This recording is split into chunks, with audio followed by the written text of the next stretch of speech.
မင်္ဂလာပါ Smart HR ရဲ့ Payroll Module မှာပါဝင်တဲ့ feature တွေအကြောင်းကိုရှင်းပြပေးချင်ပါတယ်။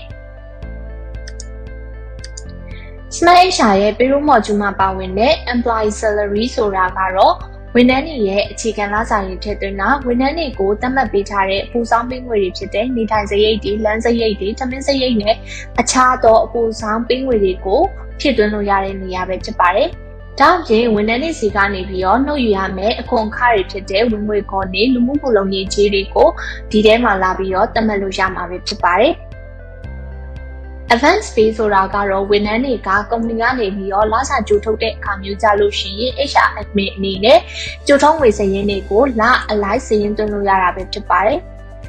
Long and installment မှာဆိုလို့ရှိရင်တော့ဝန်ထမ်းတွေကရုံးကနေပြီးတော့အရေးကြချေးငွေတွေချေးတဲ့အခါမျိုးကြလို့ရှိရင် HR admin အနေနဲ့စာရင်းကြိုသွင်းထားလို့ရတာပဲဖြစ်ပါတယ်။သူတို့ချေးထားတဲ့ငွေပမာဏကိုတစ်လချင်းဆက်မယ်ဆိုတော့လအလိုက်စာရင်းသွင်းထားခြင်းအပြင်လကုန်လို့လစာတွက်တဲ့အခါမှာဆိုလို့ရှိရင်မိမိသွင်းထားတဲ့စာရင်းပေါ်မူတည်ပြီးတော့ system ကနေပြီးတော့တစ်လချင်းနှုတ်ယူပေးသွားမှာပဲဖြစ်ပါတယ်။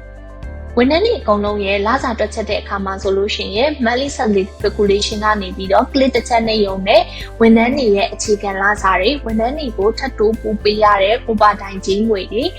ထပ်ဆောင်ပို့ပေးရတဲ့လမ်းစရိတ်နေထိုင်စရိတ်ထမင်းစရိတ်နဲ့အခြားသောပုံဆောင်ပေးငွေတွေအပြင်ဝန်ထမ်းတွေစီကနေနှုတ်ယူရမယ်ခွင့်မဲ့ရက်တွက်တွေခွန်ခတွေဖြစ်တဲ့လူမှုဖူလုံရေးခြင်းနဲ့ဝင်ငွေခွန်တွေအခြားသောနှုတ်ငွေတွေရဲ့ခြားနားချက်ပေါ်မှာမူတည်ပြီးတော့ net salary ထွက်ပေးမှာပဲဖြစ်ပါတယ်။ net salary ရပြီဆိုလို့ရှိရင်တော့ဝန်ထမ်းတွေစီကို pay slip ထုတ်ပေးလို့ရမှာပဲဖြစ်ပါတယ်။ HR admin အနေနဲ့ဝန်ထမ်းတွေရဲ့လစာတွက်ချက်ပြီးတဲ့အခါမှာလစာတဦးချင်းစီအလိုက်ပြန်ပြီးတော့ adjustment ပြုလုပ်လို့တဲ့အခါမှာဆိုရင်လည်း salary adjustment feature ကိုအသုံးပြုလို့ရပါတယ်။ဝန်ထမ်းတဦးချင်းစီအလိုက် adjustment လုပ်လို့ရတယ်လို့အုပ်စုလိုက် adjustment လုပ်လို့ပါကလည်း exact import feature အသုံးပြုပြီးတော့ adjustment ပြုလုပ်လို့ရမှာပဲဖြစ်ပါတယ်။